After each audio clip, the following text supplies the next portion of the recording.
और उस तरीके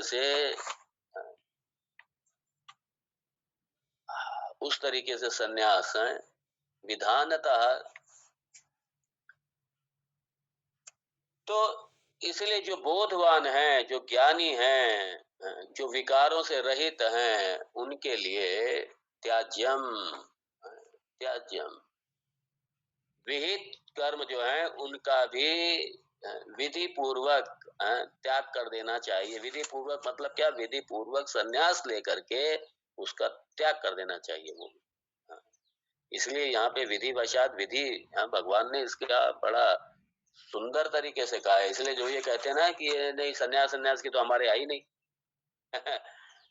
ये भगवान जी उस पे मोहर लगा रहे हैं। अरे वेद प्रमाण है उसका, और सही तरीका तो यही है कि अंत में विधिवत होकर के सन्यास लेना ही चाहिए। हाँ, विधिवत सन्यास लेना चाहिए, तभी सार्थकता है। तभी आप खुले आकाश के नीचे हैं। क्योंकि अगर विधिवशात सन्यास नहीं लिया है ना, तो अभी ये बंधन जो है ना मुक्त, ये बंधन मुक्त नहीं होंगे। ये बंधन घर का रहेगा रहेगा।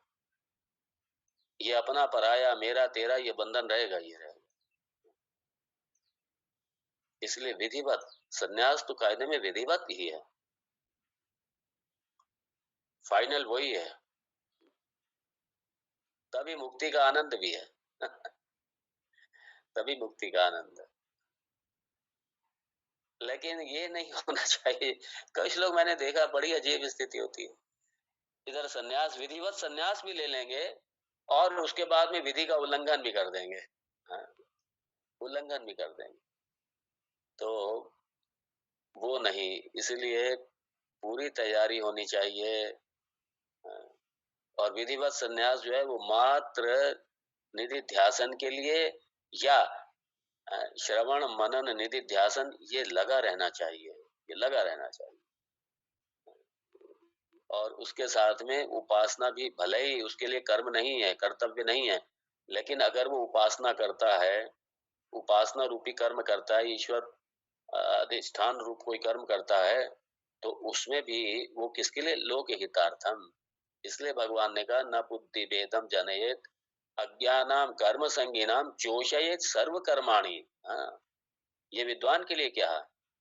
जोशयेत सर्व कर्माणि विद्वान युक्त समाचरण। वो अच्छी तरीके से उनको भी लगाए कर्म में और अपने आप को भी लगाए। मतलब क्यों? ये उनको सिखाने के लिए, संस्कार संस्कृति आगे बढ़ेगी कैसे। इसलिए मैंने बहुत से महात्माओं को देखा, बड़े अच्छे ज्ञानी, मेरे अपने, जिन्होंने मुझे पढ़ाया, वो जो आम जनता है, सबसे पहले लोगों को इसलिए पूजा ही करना सिखाते थे। वो पूजा करना सिखाते थे, खुद भी पूजा करते थे, उनसे ही पूजा कराते थे।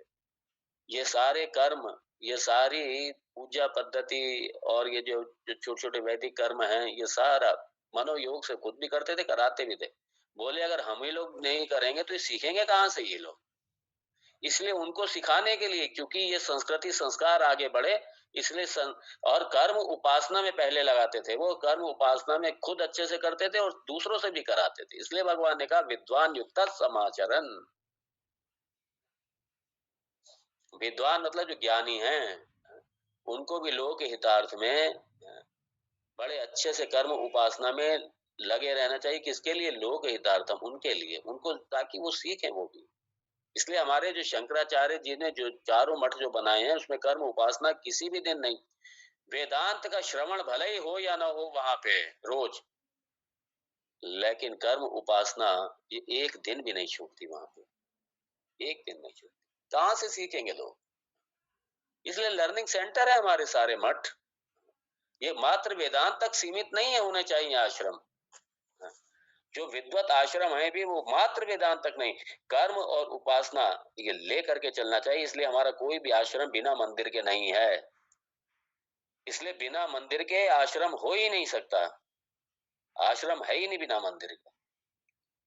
चाहे वो छोटा सा पूजा उपासना को, भगवान जी की प्राण प्रतिष्ठा हो चुकी हो, वहां पे भगवान जी विराजमान है, इसलिए आश्रम की वो पहली आवश्यकता होती है।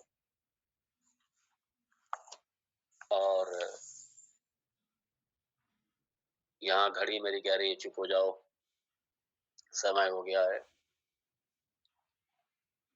ये यहाँ तक भगवान ने बड़ा स्पष्ट कर दिया कि ज्ञानी के लिए कोई कर्म नहीं है, इसलिए ज्ञान और कर्म का समुच्चय नहीं हो सकता। ज्ञानात एव तु कैवल्यम। ज्ञानात एव तु कैवल्यम, ये भगवान ने स्पष्ट किया। अब 24वें श्लोक में हम लोग कल प्रवेश करेंगे। ओम तत्सत। ओम पूर्णमदः पूर्णमिदं पूर्णात् पूर्णमुदच्यते पूर्णस्य पूर्णमादाय पूर्णमेवावशिष्यते। ओम शांति शांति शांति। ओम।